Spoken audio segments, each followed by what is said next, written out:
Salam à tout le monde et bienvenue dans ce nouveau briefing Maroc 24. Si vous êtes intéressé par notre contenu, n'hésitez pas à vous abonner à la chaîne. Aujourd'hui, jeudi 13 janvier 2022, la société Predator Oil and Gas Holding PLC a annoncé qu'un rapport technique indépendant de SRL Consulting prévoit des ressources contingentes importantes de gaz net pour la société de 295 milliards de pieds cubes standard de gaz, ainsi qu'une valeur actuelle nette attendue non risqué de 600 millions de dollars.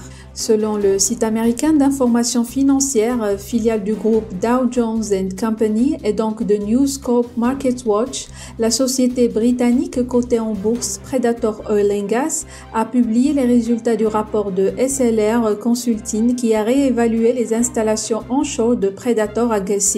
Les estimations brutes pour le projet d'évaluation du puits Mou-1, basé sur une extraction de gaz prudente de 66% sur 13 ans et de 393 milliards de pieds cubes, dont 295 attribuables à la participation de 75% de Predator.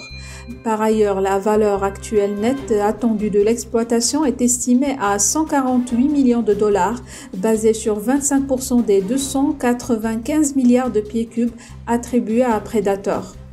Alors que SLR préconise le développement d'un projet de commercialisation de gaz naturel comprimé, le coût d'investissement net serait de seulement 12,21 millions de dollars, avec plus de flexibilité de production, adaptable à la nature dispersée du marché marocain du gaz industriel aux besoins des camions mobiles et des clients individuels. Des essais sont maintenant prévus au deuxième trimestre de l'année en cours, après l'assouplissement prévu des restrictions de voyage au Maroc. Concernant le puits Mou-4, situé 8 km à l'est du Mou-1 et sur la même structure, les préparatifs de préforage progressent comme prévu. L'objectif immédiat, indique Predator, étant de développer son projet d'évaluation.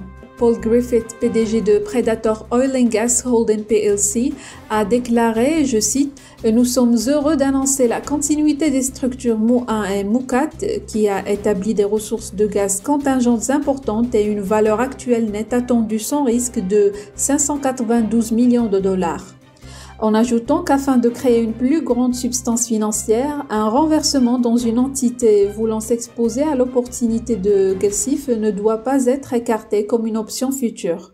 Pour rappel, des rapports récemment publiés au Maroc prévoient que la consommation de gaz naturel au Royaume devrait tripler au cours des 2 prochaines décennies. Le gaz naturel au Maroc est principalement utilisé pour la production d'électricité, le dessalement de l'eau de mer, la valorisation du phosphate, le refroidissement et la climatisation. L'augmentation de la consommation est principalement due au secteur de l'industrie et des transports et à la tendance mondiale à être moins dépendante du pétrole. Avec une consommation annuelle de 884,3 millions de mètres cubes, l'Office national de l'électricité et de l'eau potable, l'ONE, est le plus gros consommateur de gaz naturel au Maroc, suivi des entreprises industrielles, 98,7 millions de mètres cubes. La demande de gaz naturel devrait passer à 1,1 milliard de mètres cubes en 2025, à 1,7 milliard de mètres cubes en 2030 et 3 milliards de mètres cubes en 2040. Le groupe OCP, l'un des plus gros consommateurs, veut réduire l'utilisation de combustibles industriels et à terme passer complètement au gaz naturel, ce qui augmentera la demande annuelle de 538 millions de mètres cubes. La demande de gaz naturel dans le secteur des transports devrait également doubler, représentant 10% de la demande totale. Le Maroc, qui à ce jour importait environ 90% de sa consommation de gaz d'Algérie, a vu comment la crise diplomatique a provoqué la fermeture des usines détenues par Endesa de Tahdart et Ain Bni Mothar.